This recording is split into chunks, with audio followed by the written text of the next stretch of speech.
Now, example 1.5. Consider three charges Q1, Q2, Q3 each equal to Q at the vertices of an equilateral triangle of side L. What is the force on charge capital Q with the same sign as small q placed at the centroid of the triangle as shown in the figure? Capital Q यहाँ रखा हुआ है. Now see, तो ये Q, Q, Q all are positive. Capital Q that is also positive. It implies that on capital Q placed at centroid, all these three charges will exert repulsive force. अब देखो यहाँ पे कि वैसे तो centroid to vertex ये distance हम simply r लिख सकते हैं, राइट? तो r लिख के हम फिर कूलम्ब्स लॉ अप्लाई करके फोर्स कैलकुलेट कर सकते हैं. लेकिन टेक्स्ट के अंदर हमें ये जो साइड L दी हुई है और उसके बाद जब टेक्स्ट में ये प्रॉब्लम सॉल्व किया है तो उन लोगों ने वर्टेक्स टू सेंट्रॉइड जो डिस्टेंस है वो सिंपली जो तीनों सेम है r लेने की बजाय इन टर्म्स ऑफ L लिया हुआ है, इसलिए ये एक्स्ट्रा करना पड़ता है इतना.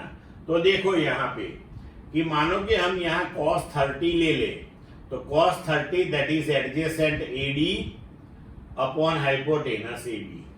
तो अभी ये AD that is equal to AB cos 30 that is √3/2 અને AB दैट इज L.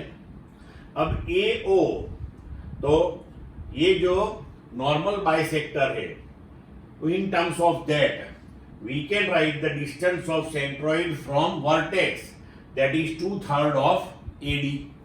अब AD आ गया √3/2L, सो 2/3 इंटू √3/2L, तो 2 कैंसल, √3/3 दैट इज 1/√3. तो रिजल्टेंटली अपना AO हो जाएगा L/√3 that is equal to R. तो जितना AO होगा उतना ही BO होगा एंड उतना ही CO होगा, राइट? तो अब हम फोर्स लिख सकते हैं कि मैग्नीट्यूड ऑफ फोर्स F1 मतलब कि force exerted by small q at A on capital Q at O, that is magnitude of F1. Similarly, force on capital Q by the charge at B, magnitude force F2.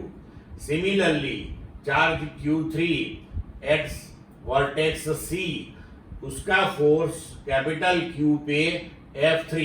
ये तीनों forces same होंगे क्योंकि charge magnitude same है सब and distances भी same है. So magnitude F1 equal to magnitude F2 equal to magnitude F3, that is Q upon R square. और say this is F. अगर हमें L/√3 के टर्म्स में इसको लिखना है तो we can write this is equal to Q upon. अब R की जगह हम लिखे L/√3 तो L²/3. अगर ये 3 को हम ऊपर ले लेंगे तो this is equal to K3Q upon L². ऐसे भी लिख सकते हैं लेकिन जरूरत नहीं है, लेकिन टेक्स्ट में लिखा हुआ है तो आप याद रखना, ठीक है? अब देखो फिगर में देख सकते हैं हम कि F2 एंड F3 ये दोनों का रिजल्टेंट ये दोनों के बीच में आएगा, राइट? अब इसका रिजल्टेंट फोर्स कितना होगा? तो मैग्नीट्यूड F2 प्लस F3. तो 11th में हम पढ़े थे कि magnitude of vector A plus B that is √A² plus B² plus 2AB cos theta. तो magnitude F2 plus F3 that is तो रेज़ टू 1/2 लिख लिया है हमने यहाँ. √F2² plus F3² plus 2F2 F3 cos theta. अभी ये सबका मैग्नीट्यूड सेम है, उसे हमने F डिनोट किया है. So we can write resultant of 2 and 3 that is under root f square plus 2f square cos.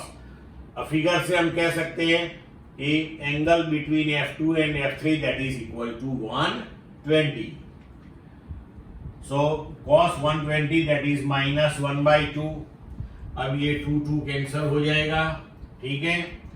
Now 2f square minus f square that is f square raised to 1/2. तो ये resultantly हो गया f, ठीक है. तो अब क्या हुआ देखो कि f23 वो मैग्नीट्यूड वाइज f1 के जितना ही आया एंड डायरेक्शन ऑफ f23 वो f1 से एग्जैक्टली अपोजिट आया. तो यहाँ पे magnitude wise f1 and f23 same हो गए and f1 and f23 are in opposite direction हो गए. तो resultant of f1 plus f23 क्या हो जाएगा? 0, क्योंकि दोनों मैग्नीट्यूड वाइज सेम है, डायरेक्शन वाइज अपोजिट है. हम 11th में पढ़े हुए. अब f23 that is what? That is f2 plus f3. तो मतलब कि resultant force on capital Q placed at centroid due to all these 3 charges placed at vertices of this equilateral triangle that comes to 0. Clear बच्चों?